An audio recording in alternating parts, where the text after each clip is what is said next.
What's up, brother Hassan, brother Childress? I've been keeping up with your videos, man, on YouTube. I know you're the creator of Enlightening Minds Enterprise, and which I'm a member of. And the things that you have been talking about for us, relationships, and from a man perspective when he comes out of prison, and you have numerous different topics of that nature, man. But I've been going through a lot of personal things, and I think that you have some wisdom or some enlightenment that you can help me with. And I don't want to say it's religious, but in a sense it might be. But it's like the people that I meet that say that they're religious, or practice a particular religion, they don't unforgive. I mean, they don't forgive those people that hurt them. So I'm like, how can you profess to believe in God, but you don't forgive those that hurt you? I mean, is that like a stagnation in your development? Can you grow like that? Or do you figure that that's a hindrance to your growth? I just want your insight upon that question. So let me make sure I'm understanding the question correctly. Can you kind of like this, like in a short way, like give me an idea of what the question was exactly? It sounds like a lot of music, but can you give me like an idea of or a concise version of the question so I can really be clear on it? What's the question again? Like reiterating from it? Forgiveness. Forgiveness and unforgiveness. You know how some people have this type of, they don't forgive people that hurt them. So, and you can see it in their character, because when they talk about the particular person, they say that they can't forgive them because of the pain that that person has caused them, but they profess to believe in God. I mean, from my understanding is, if you believe in God, and God is a forgiving God, why do you hold, feelings for someone who has done something to you, and you profess to believe in God? To me, it's like a contradiction. So I'm trying to understand, does that affect your growth and development spiritually or mentally? And does it affect you spiritually and mentally by not forgiving the people that hurt you, such as like child abuse, it might be rape, or verbal abuse in a relationship, or things of that nature? Is it necessary, and what I'm really trying to say in a sense, is it necessary to forgive in order to grow? Well, I believe first I want to say is that when you talk about like religion and spirituality, stuff like that, that's a very personal realm, or a very personal area to like delve in. And so there's really no general answer for such a question. I mean, in a sense, from that perspective, from a religious perspective, there's no general answer, because one, not everyone believes in the same religion or the same laws, same principles in a sense. And then you have those who don't even believe in religion at all. So I would first say that, but to move beyond that point, I would say that anything, or the better yet, I would feel like a better way to answer the question would say that any idea, any concept that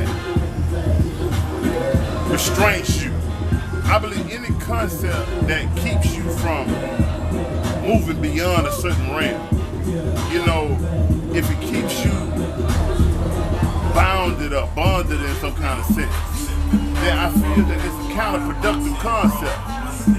I believe that any idea, concept that gives you an idea of infiniteness, of the ability to really move without limit, is a concept that is productive. You know what I'm saying? So if a person chooses not to forgive someone, and they still actually have Well, you know, to say I don't forgive a person is almost to say there's still some feelings involved.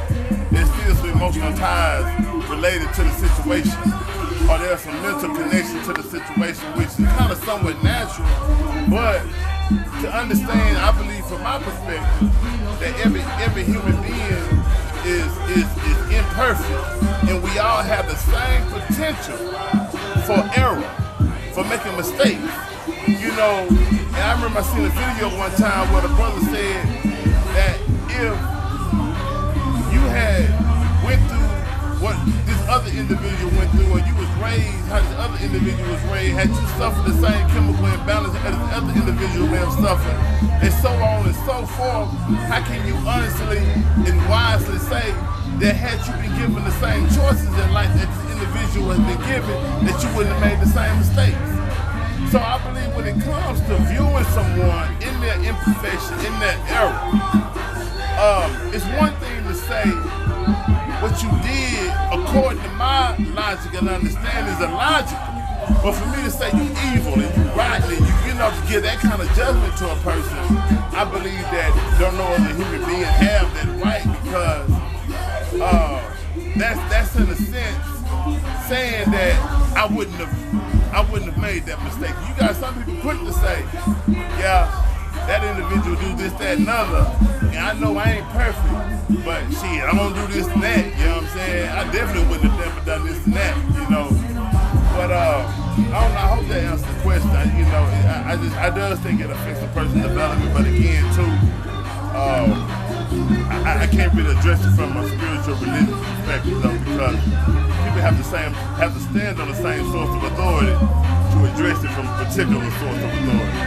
It's my belief. I see. So you more take like a universal approach on things. You didn't just limit your concept to one particular thing. So you made it very clear. You know, at work, I love my job. I like to work, but you know, sometimes you can get discouraged by the people there. And me and my coworker, we close, and he always tell me, you know, what someone else is talking about or what they're saying, you know, especially if they're talking about him or me.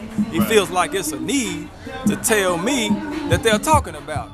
So, you know, when I do my rounds and things like that and get on the elevator, I see him laughing and talking about the same God that he told me talks about him and me.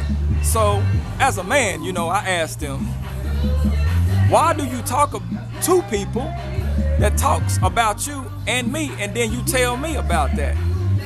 He said that he likes to keep his enemies close. So to me, that's kind of confusing.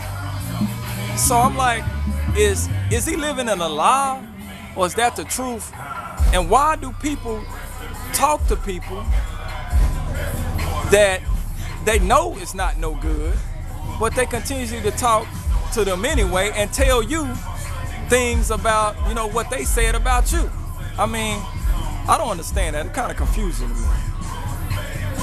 And you know, brother, when it comes to almost, you know, things or even on that level, I mean, to say why individuals do things, it's like, I guess, like, so personal, it's like, it's hard to say, you know what I'm saying? I'm sure it would differ for different people.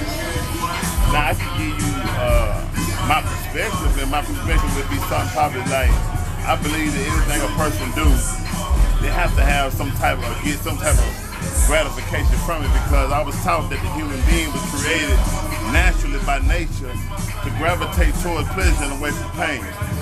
So if an individual says he gravitates to a thing, then even if it appears to be painful, or even if that person says it is painful, but they continue to gravitate to it, then they get some kind of gratification from it. It's something that they like about it.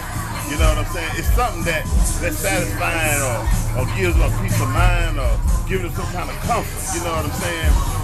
And one thing also about the human being is that we are creatures of habit, and we'll easily gravitate to that which we're familiar with, and also that which we're familiar with brings us comfort.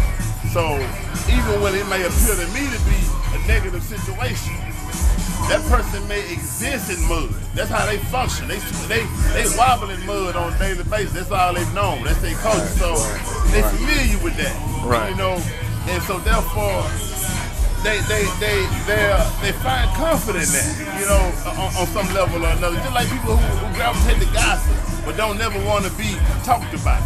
People who gravitate to lies and spread lies, but don't never want to be lied on. You know what I'm saying? It's in a sense a weird thing because from my perspective it would be considered illogical. But most people live a life of contradiction because the average person in some form way or another have a tendency to hate the result of a way of thinking or a way of doing things while still thinking the same way and doing a particular thing repetitiously. Right. That's deep right there. That's deep. I couldn't understand why he would do such a thing, but it's just amazing how, you know, some people gravitate to mud, and knowing that mud, you know, by its nature makes you dirty, and how people like that. It's just way you explain things, man. But also the mud. When you think about the concept of the pig and how they wobble in the mud, while it makes you dirty, it also make them cool. Oh. Because the pig can't sweat on his own. So they wobble in the mud as a way of keeping their body cool. You dig what I'm saying? Yeah. So even from one perspective, you wobbling in filth. But from another perspective, I understand why, because there's a logical reason. In a sense, you know what I'm saying? Yes, but basically the point is that it's bringing some type of gratification. Oh, I see. And that runs in a lot of different ways with different people and different concepts, man. I see. That makes sense, man. That makes sense. And that brings me to my other question. I have a friend of mine, right, and he talks a lot about, you know, his relationship with his girl, and they not legally married right now. They just boyfriend and girlfriend. But she told him that when she talks to other people about him, she exhausts him in front of other people. But she told him that when I talk to you, I point out your faults because I want you to be perfect.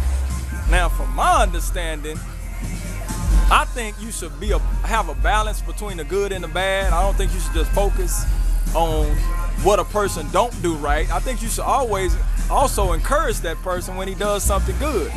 But he told me that she believes that when she paints the picture to other people about him, it's good. But when she talks to him, she makes sure what he doesn't do right, she don't put a lot of emphasis on what he doesn't do right, but she puts a lot of emphasis on what he do wrong, and she says that's her way of trying to make him perfect. Now, to my understanding, it's like, I think that's like a psychological disorder, because I really don't understand that method right there. Well, maybe you can. She don't do other people like that? I'm not sure. He didn't ever mention it. He just mentioned how she does him like that. Okay. And what's your question, though? She feels the need to always correct him and pinpoint his wrongs, such as if he leaves something on the table, she says, why you leave that on the table? But if he buy her some roses or take her out to dinner, she doesn't talk about how much she enjoyed the dinner, she enjoyed the roses, but he told me that she always put more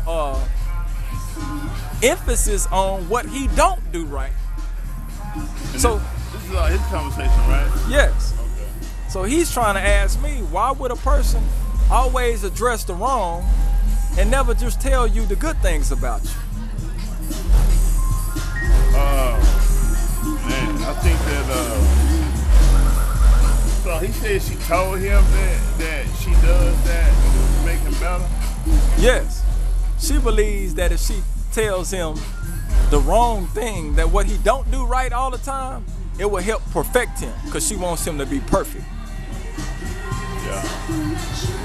Well, I think that one,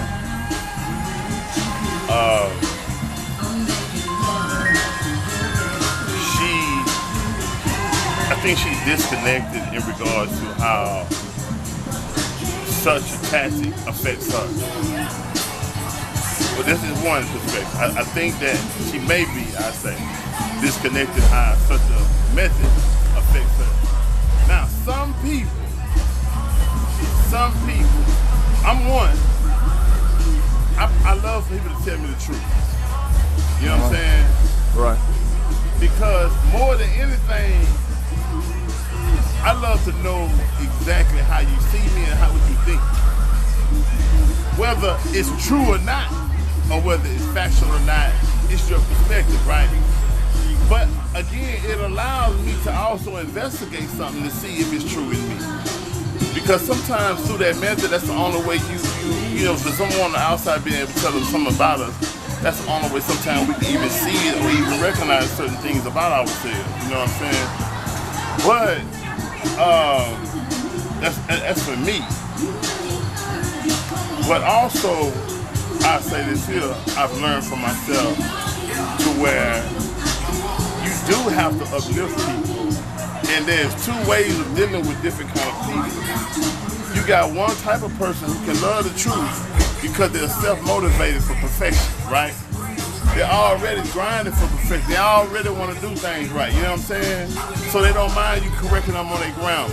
You know, I dated a chick one time who had a master's degree in, I think in, what you call it, English or whatever.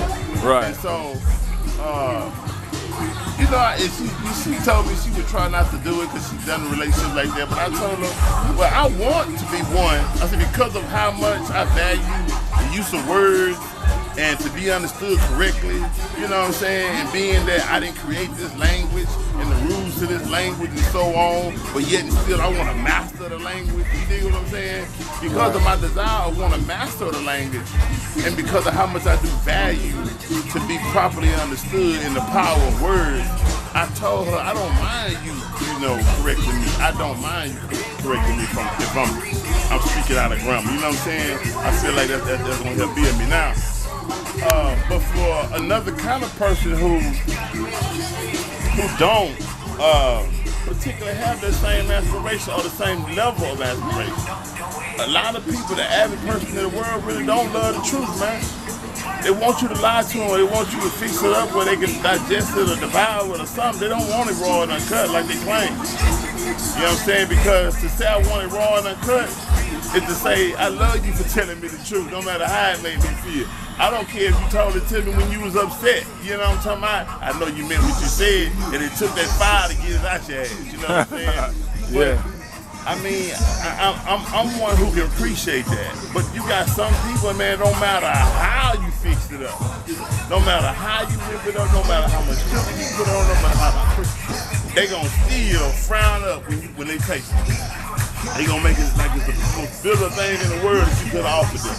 You know what I'm saying? Yeah. A lot of people say there's no right time to tell a person the truth or whatever. It's gonna hurt. You're gonna get the fake you're gonna get because the average person just don't appreciate and love the truth like that, even though they claim they want it.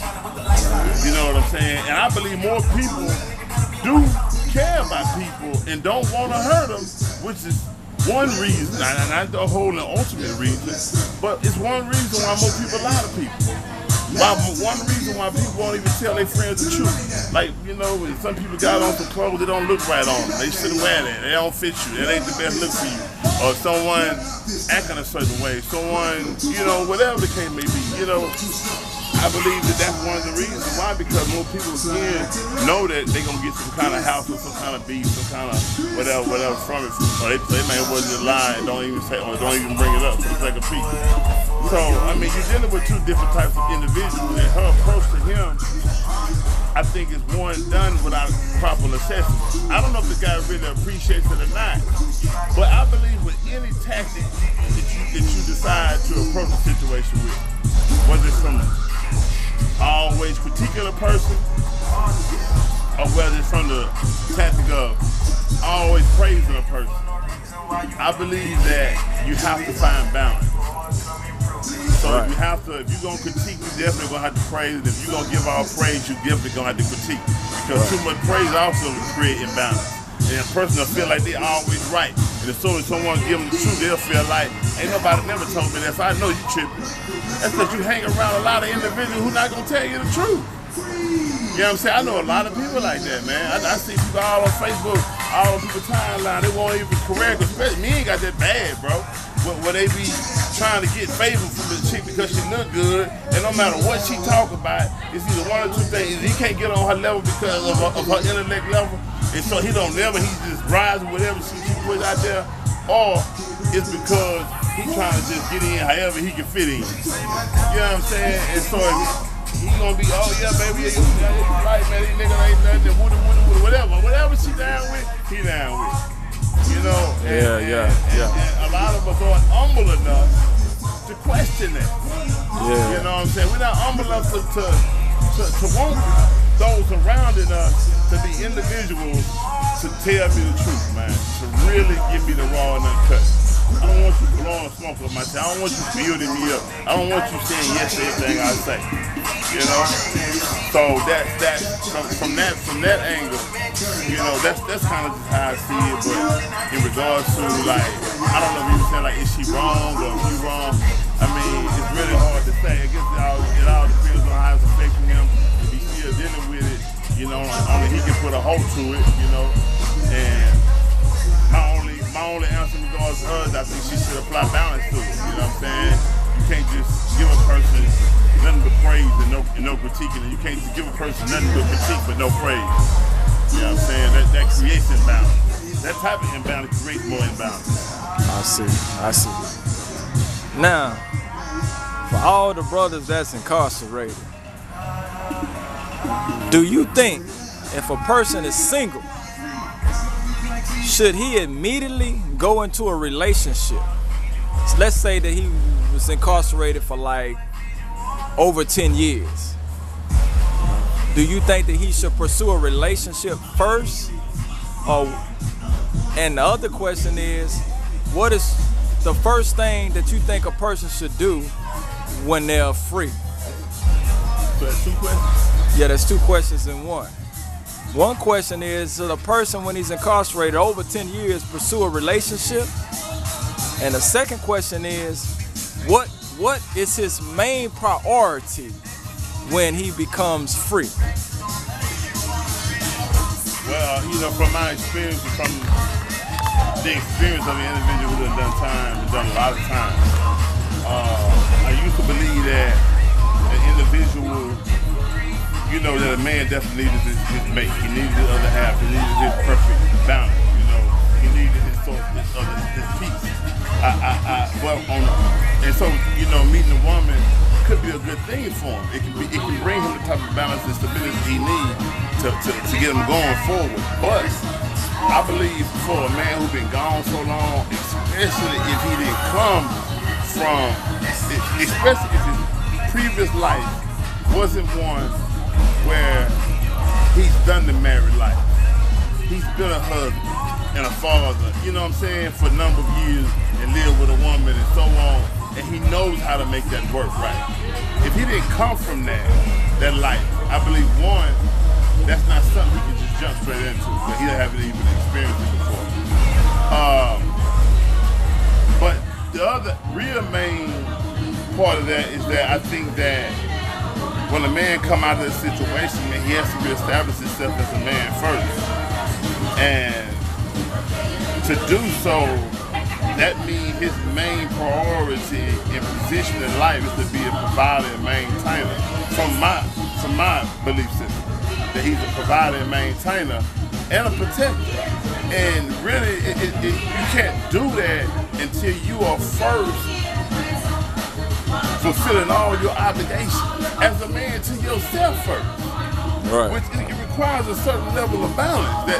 Well, I say this here. What creates the balance inside of this man is once he's established himself in such a way to where he's balanced, he's productive, he can hold his own, you know what I'm saying? He can be an asset to a woman. Because there's a certain makeup in that man that where he wants to be like the center of the universe to his woman. He wants to be the sun to her. You know what I'm saying? He wants to be you know how the sun gives the moon light? He wants to be that to her. He wants to be what he gives her, his reflection, but he wants to do it in such a respectful and honorable way that if he himself have doubt about his position, like it's if a man weak financially, anytime he go around other men that are strong financially, or a situation that requires him to be stronger financially, it's going to create or it's going to bring out his insecurity naturally because he knows that's where he's weak at. Anytime a man has to expose his weakness to the woman, he wants to admire him. He wants her to look up to him. He wants her to, you know, to respect him as a man. You know what I'm saying? When a man wants that from his queen or wants that from a woman, to have to expose such a weakness is a very hard and difficult thing for him to do. You know what I'm saying? So that within itself, him having to expose something like that, a lot of times causes problems in a relationship. They start getting into it because it's an ego thing, and yeah, it requires a certain level of humility, but on the other side of it, beyond that humility aspect, there's a certain part of the man that is just naturally him. That's like a divine, pure, enchanted part of him that also is challenged or disturbed when he's not fulfilling his divine obligation from my perspective in regards to how a man is made and how a man is made up and so on. So I believe that when we come home from such a situation so long, man, if he already don't have a queen that's been down with him all this time, waiting on him and doing for him, that he owe that to when he come home. You know what I'm saying? Then he really should just be focused on, yeah, it's cool. I think you might meet somebody here and there. I can't just understand, man, not gonna mess with nobody. But he has to be. He has to really be found and straight to where he can be, like, have a peace of mind, and he don't have to be moving in a way to where he has to expose his weaknesses all the time, or he's put in an uncomfortable, compromising situation. He has to, like, any female he meet that he really like, he gotta be straight up with her, man. He gotta really give her the 1,000 so that she can be or have the choice to accept him how and who he is or reject it. You know what I'm saying? Right. And so if she understands everything that he's dealing with, everything he has to do, everything that's going to be required to deal with this man, and she say, okay, man, I still want to deal with you, then, I mean, I think that's one thing, but most women don't really know what they're finna get into when they're dealing with a man who's been gone that long. She really wants to be a savior. She wants to be that other half. She wants to be his strength and all that. But a lot of times women bite out more than they can chew. Right. With that, and it really is not about her. That's cool and honorable, but it's not about her. Don't worry about that. It's not about her. It's not about her. It's more so about him finding his place in life, repositioning and foundating himself, and making sure he's emotionally, mentally, and physically healthy and balanced to take on the obligation of a woman. You know what I'm saying? Right. Because a woman, by her very nature, hidden by her very psychological and emotional nature, is designed and built to challenge who a man is. For real. And the way when we talk about a woman submitting, the only way you can make her submit is intellectual. You have any idea if you think about from Islam perspective, you think about Aisha. Right. And all the anger she tried to come at the Prophet, peace be upon him, right? Right. He dealt with her mentally. He gave her options. This is what you can do. You know what I'm saying? And this is what you can't do. And so when you're dealing with a woman knows how powerful her physical is. She understands how powerful she can be, also emotionally impacting or impactful to a man. So, there you go. Yeah, we're gonna make this the last one, man. I know you get tired, I'm getting tired laughing. So, she knows how emotionally impactful, man, she can be. But more than anything, she understands her strength, and she gonna utilize it, man, to the best of her ability. And that's a part of her nature too. She uses it naturally. And for a man, he has to understand that, and he has to be the kind of guy who